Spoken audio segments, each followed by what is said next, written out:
Hola, ¿qué tal amigos? Espero todos se encuentren muy bien por esos lados. La verdad, vamos a continuar hablando acerca de los 6 hallazgos claves de la Comisión de la Verdad sobre los pueblos étnicos. Habíamos desarrollado dos temas bien importantes, que es el racismo, cómo persiste y se estimula en el conflicto armado, y la otra eran los actores de la guerra, cómo estigmatizaron a los pueblos étnicos y, digamos, dañaron algunas de las costumbres ya desarrolladas por esas tribus, por esos pobladores. Entonces vamos a continuar acerca digamos, lo que son los 6 pilares que encontró la Comisión de la Verdad, y uno de ellos, o el tercero, era la poca presencia de la justicia en zonas indígenas y afro, muestran la deuda del Estado. Entonces decimos o entendemos por esta plataforma que en el informe final la comisión asegura que la búsqueda de la justicia está mediada por las condiciones de la vida de las víctimas. Lo dice así porque de ellas ha dependido gran parte de las investigaciones en casos de violaciones de derechos humanos, los costos financieros y emocionales y los riesgos de seguridad que esto implica.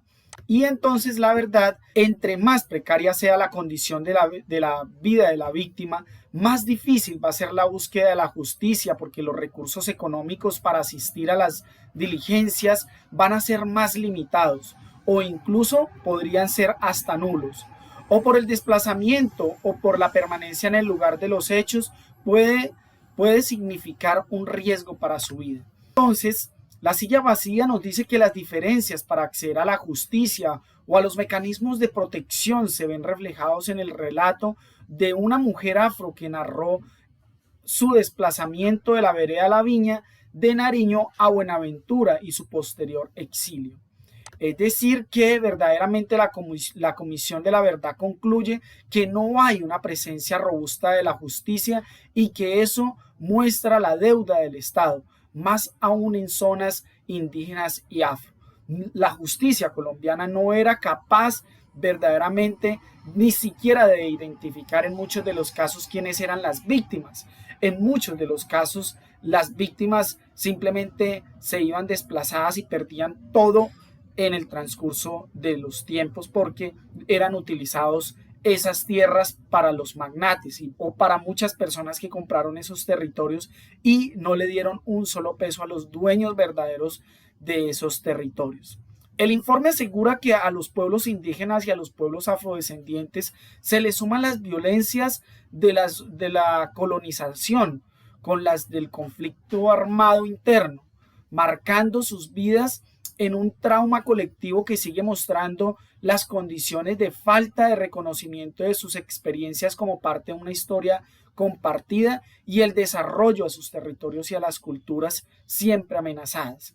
Estos temas, compañeros, son muy importantes para que los brinden en los colegios, en las instituciones, para que los compartan en los sindicatos, pero todos debemos conocer el panorama real de lo que fueron las diferentes etnias y el rol que tuvieron en el conflicto armado.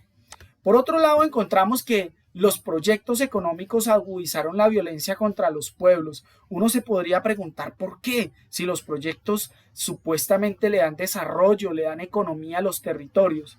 Pero la Comisión de la Verdad hizo una descripción gráfica y muy palpable a la realidad, donde nos dice que la comisión documentó varios de los casos que después del despojo y después del desplazamiento de afros, indígenas, campesinos, sus territorios fueron destinados a proyectos económicos y extractivos como agroindustriales, forestales, mineros, energéticos y de infraestructura, aunque aclara que eso no quiere decir que todos los empresarios y los proyectos económicos en el país fueron la violencia para sus fines. Sí hay casos en los que hubo aprovechamiento para acaparar riquezas, en ocasiones por invitación directa a algunos gobiernos para desarrollar el territorio.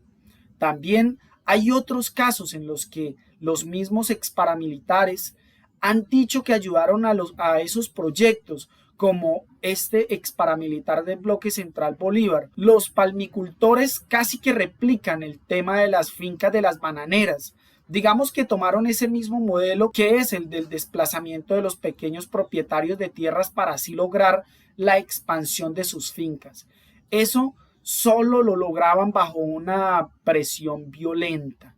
Entonces los grupos de autodefensa han sido un instrumento armado de la clase empresarial en Colombia para que las personas se despojaran de sus territorios y así los empresarios llegaran e invirtieran, pero no les importaba que la cultura, el bienestar, el desarrollo social, el desarrollo de ese territorio fuera afectado y las vidas de las personas también fueran afectadas de forma vil y canalla. En el caso de la minería, porque excluye a quienes se dedicaban a la explotación artesanal, que impacta con la gravísima o con la gravedad a las comunidades afro y destruye las tierras y el agua por el uso de químicos y maquinaria pesada.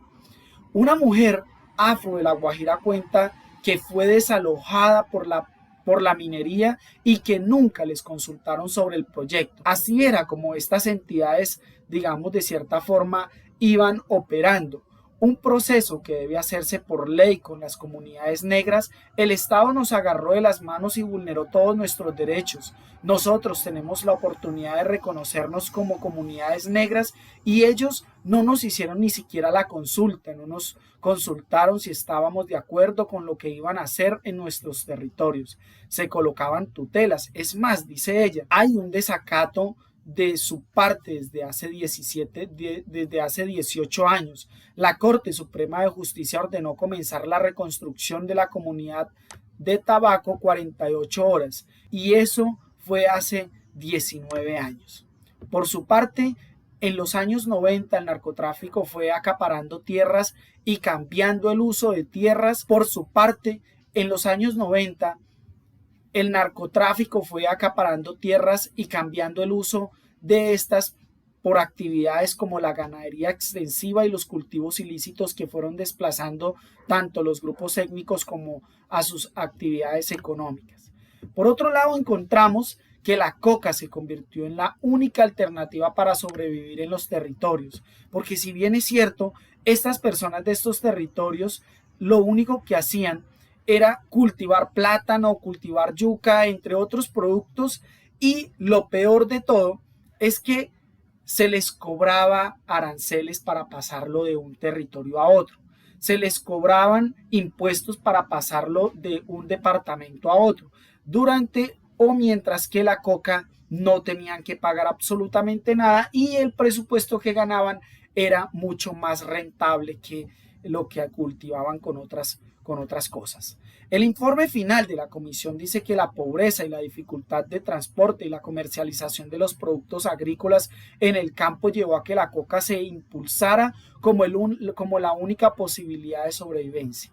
Entonces, transportar un alimento de un territorio a otro, lo más factible y lo más fácil es que no tenían tierras, no tenían carreteras, no tenían formas de poder transportarlo y esto conllevó a que los campesinos y los indígenas y los afro y todas estas otras culturas vieran de forma más fácil y más sencilla vincularse al proceso de la cocaína. Hasta acá vamos a dejar este video porque si bien es cierto encontramos una tercera parte porque nos faltarían dos peldaños más, dos pilares más que las diferentes etnias en Colombia se vieran destruidas y desplazadas en varios de los territorios.